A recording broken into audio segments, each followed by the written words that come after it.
Hi అండి. బ్లౌజ్‌కి invisible piping ఏ విధంగా వేసుకోవాలో చూసాం కదా! ఇప్పుడు షోల్డర్ జాయింటింగ్ కూడా ఇన్విజిబుల్‌గా ఏ విధంగా వేసుకోవాలో చూద్దాము. మామూలుగా front, back piping invisible piping పెట్టినప్పుడు ఒకదాని మీద ఒకటి పెట్టి ఈ విధంగా స్టిచ్ చేస్తారు.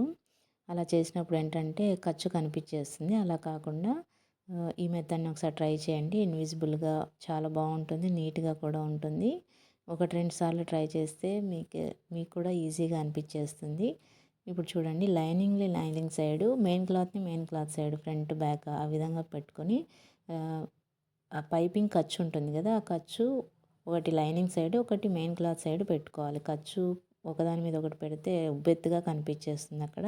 అలా కాకుండా ఒకటి లైనింగ్ సైడ్, ఒకటి మెయిన్ క్లాత్ సైడ్ పెట్టుకొని ఈక్వల్ లెంత్తో స్టిచ్ చేసేనండి. ఖర్చు కనపడకుండా షోల్డర్ జాయింట్ అయిపోతుంది.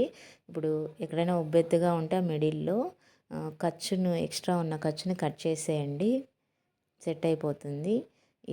ఈ వీడియో మీకు నచ్చినట్టయితే లైక్ చేయండి, షేర్ చేయండి. ఇలాంటి వీడియోస్ కోసం నా పేజ్ని ఫాలో చేయండి. Thank you very much.